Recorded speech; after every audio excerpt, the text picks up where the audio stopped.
Hello everyone, welcome back to my channel ECCA at Modern Skills. Today I'm going to teach you one of the most important and most scoring topics in ACCA SBR, that is ethics and professional marks.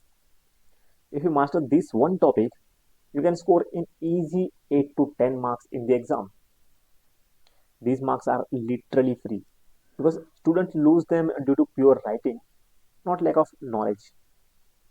So stay till the end and I'm going to show you how ethics appears in SBR, how to answer ethics questions, how to secure all professional marks, and a real life SBR style paper exam.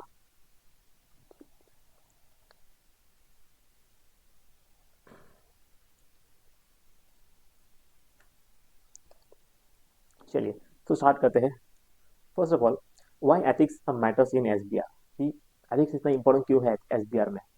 Because you are in a professional level. Now you are not in the knowledge और skill level. जहाँ पे आपको knowledge रहा था वहाँ पे आपने knowledge ले लिया.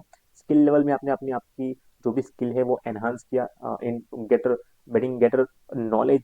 सो नॉलेज सेक्शन में आपने जहाँ तक होना था वहाँ आपने अपने आपकी स्किल को, जो पुरानी स्किल है उसको और अपग्रेड किया. Now you have to be in a professional manner. Now you are upgraded in the professional level. So उस हिसाब से इम्पोर्टेंट है आपका एथिक्स. बिकॉज हो सकता है आप प्रोफेशनल लेवल क्रॉस कर दो तो obviously you will be the ACCA future ACCA. Now you have to be very crisp and precise in the following ethics. So that's why it is the important topic in the SBR. Ethics is examinable throughout the paper. Definitely it will be examined in every single question. Professional marks awarded for structure, clarity and judgment, not your knowledge. भाई आपका knowledge कितना है, that they don't want your knowledge. They want a clear structure कि आप क्या follow कर रहे हो, कितना क्लैरिटी है आपको, और जजमेंट क्या ले पा रहे हो आप.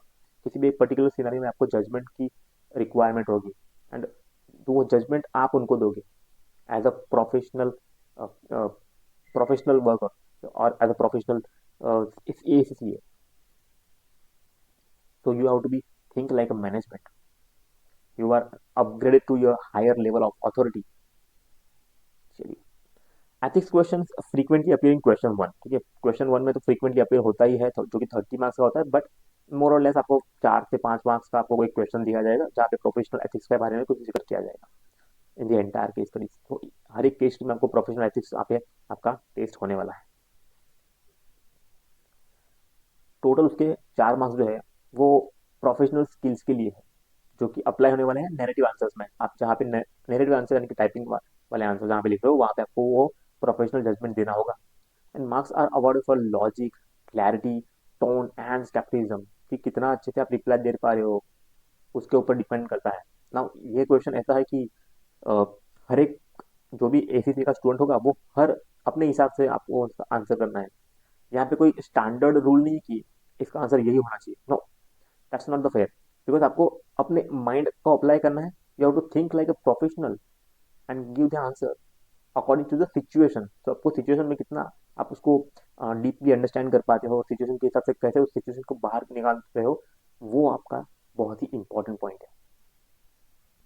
Now when the professional skills tested, जहाँ पे एनालिसिस का पार्ट वहाँ पे होगा, जहाँ पे एनालिसिस पार्ट है वहाँ पे आपकी प्रोफेशनल स्किल्स बहुत ज़्यादा टेस्ट की जाएगी. आइडेंटिफाई इश्यूज क्लियरली, वहाँ पे आपको अच्छे से इश्यूज को सबसे पहले आइडेंटिफाई करना है कि क्या इश्यू चल रहा है, कि एग्जैक्टली इश्यू क्या है वो समझना है. देन इवेल्यूशन करना है, उस प्रेजेंट करना है अपने को, बैलेंस जजमेंट प्रेजेंट करना है. जो भी इशू चल रहा है उसका हमको बैलेंस जजमेंट देना है. Now every question in ethics you will have to be asked, you will be required to give your professional judgment and you have to present your balanced judgment, best judgment. You need to use your skepticism, like challenges assumptions को challenge करना है. Communication जो है वो बहुत ही clear और professional writing में होना चाहिए.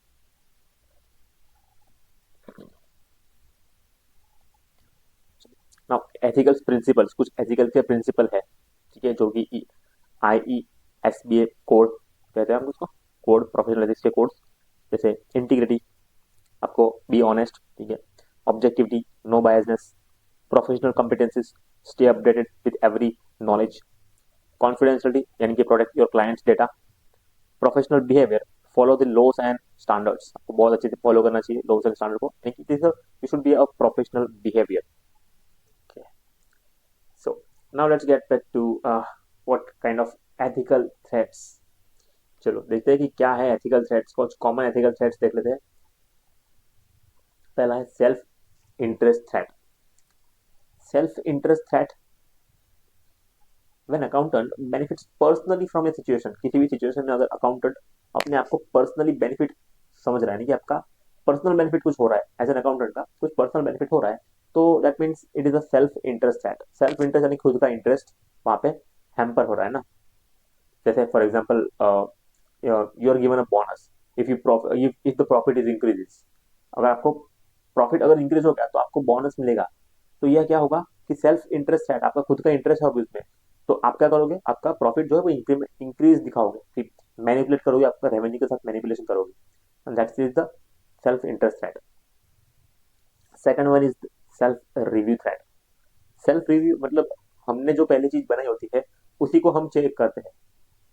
You evaluate something that you created earlier, that is self review. क्योंकि काम भी हमें करना है और उसको काम को चेक भी हमें करना है. तो वैसा कैसे पॉसिबल है, that is against a threat. Third one is the advocacy threat. नाम से पता चला एडवोकेसी, यानी कि आप अपने क्लाइंट को पोजीशन कर रहे हो एज अ लॉयर. क्लाइंट की पोजीशन को आप एज आप लॉयर की तरह डिफेंड कर रहे हो उसको. You are defending his financial situations. अगर वो लॉस में है तो आप उसको डिफेंड कर रहे हो, वो लॉस में नहीं प्रॉफिट में, ऐसा दिखाने के लिए, साबित करने के लिए. So that is advocacy threat. वो भी नहीं करना होना चाहिए. Fourth one is the familiarity threat. Familiarity का मतलब होता है कि आप एक दूसरे से बहुत ज्यादा क्लोज कनेक्टेड हो चुके हो, रिलेशनशिप बहुत लंबे रिलेशनशिप है आपके, लॉन्ग लास्टिंग रिलेशनशिप है, या फिर बहुत ज्यादा आप उसके साथ क्लोजली या फ्रेंडली बिहेव कर रहे हो, तो उसमें आपका थ्रेट है. It is threat. You are not independent नहीं रह पाते हो फिर आप. And fifth one is intimidation threat. Intimidation का मतलब होता है कि आपको कहीं पे प्रेशराइज किया जा रहा है या आपको धमकियां दी जा रही है कि ये काम कर दो वरना मैं आपको रिप्लेस कर दूंगा वैसा. अगर वो आपने काम नहीं किया तो you will be in threat कि आप रिप्लेस हो जाओगे. So that again not feasible, not viable for the as an accountant. So these are the five major threats.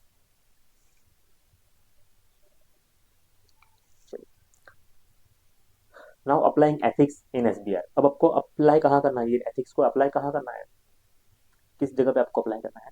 सबसे पहले तो आपको ना सिनेरियो जो भी दिया है वो आपको केयरफुली अंडरस्टैंड करना है, केयरफुली आपको रीड करना है. जो भी सिनेरियो दिया है यानी कि जो सीन दिया है, जो क्वेश्चन दिया है, आपको अच्छे से समझना है.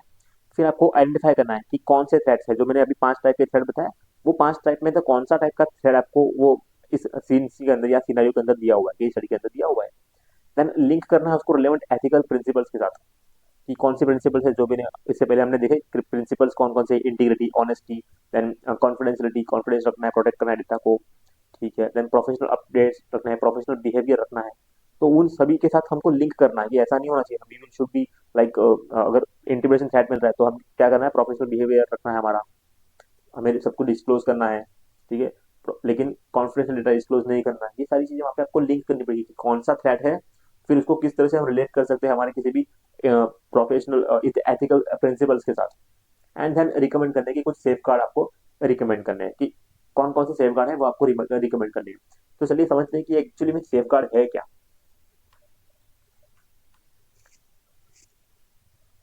सो आपको बहुत सारे सेफ गार्ड दिए होंगे. जैसे कि सेफ गार्ड में मतलब कि आपको इन safeguards actually are the solutions to reduce the ethical threats. Actually जो आपको एथिकल थ्रेट्स मिला है उस थ्रेट को रिड्यूस कैसे कर दिया है उसे कहते हैं सेफ गार्ड्स, ठीक है. तो कुछ कॉमन एग्जांपल ऐसे जैसे कि removing also from the decisions. आप अपने आप को डिसीजन से रिमूव कर दो कि हम हमें इस चीज पे डिसीजन नहीं लेना. या फिर इन्फॉर्म करो, ऑडिट कमेटी को इन्फॉर्म कर दो, आपके ऊपर जी जो हायर अथॉरिटी है उसको इन्फॉर्म कर दो. या फिर इंडिपेंडेंट रिव्यू दे दो. रिव्यू दे देना है क्योंकि ऑडिटर है तो ऑडिटर का क्या काम है, रिव्यू देना, ओपिनियन देना. तो आप एकदम इंडिपेंडेंट ओपिनियन दे दो, किसी के बायसनेस में नहीं आना, ठीक है.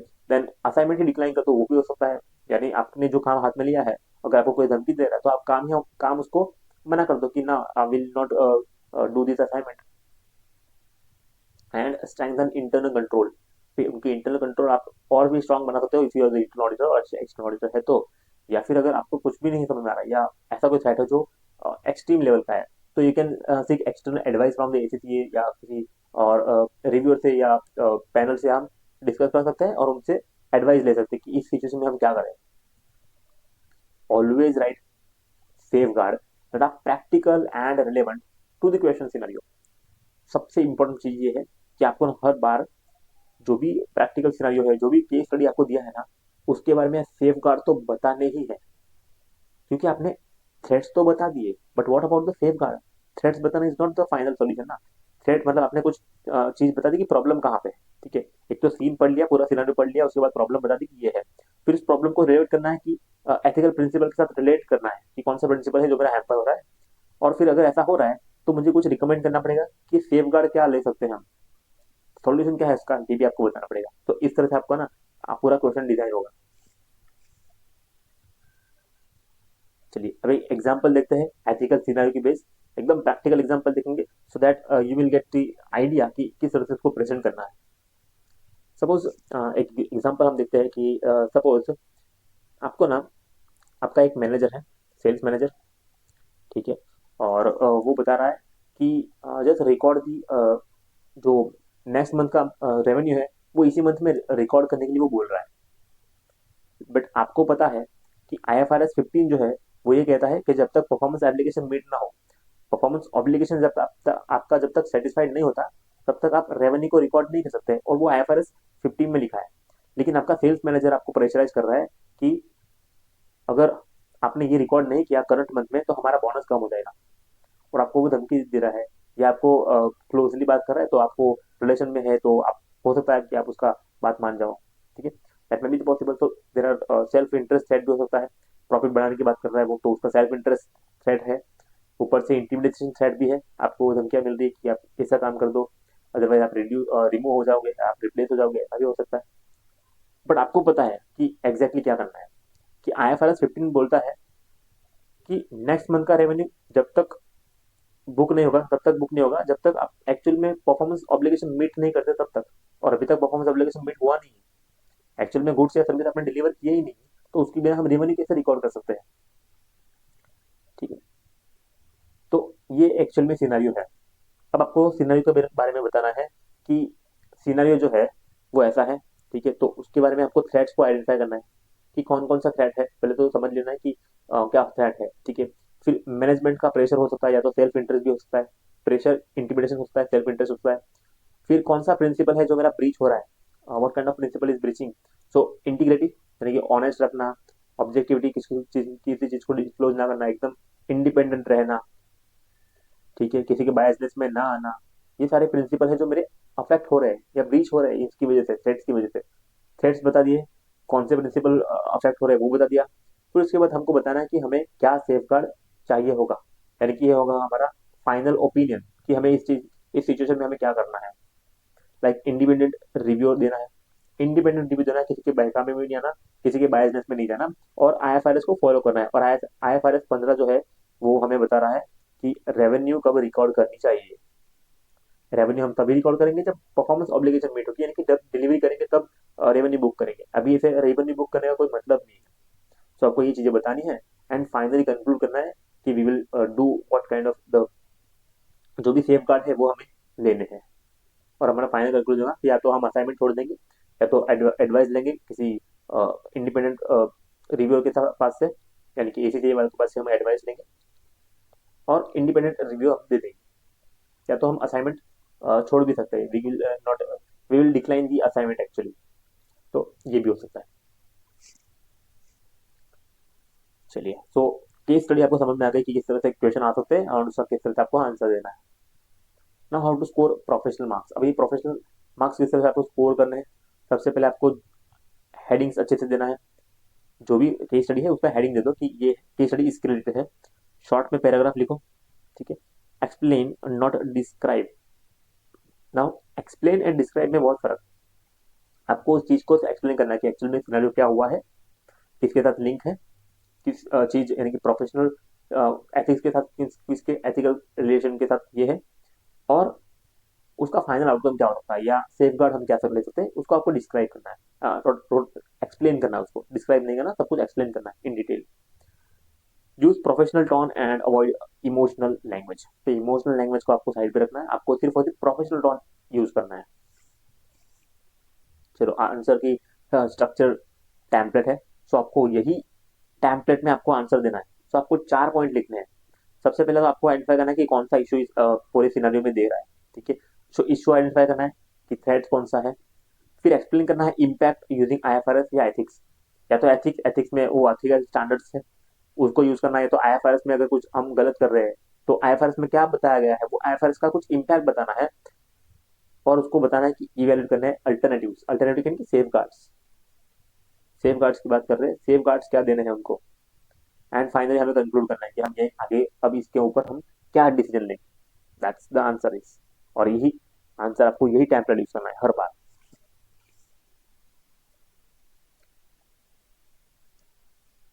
चलिए ये हमारा यो एग्जांपल जो हमने बताया अभी, मैनेजमेंट प्रपोज करना चाहती है to delay delaying revenue recognition.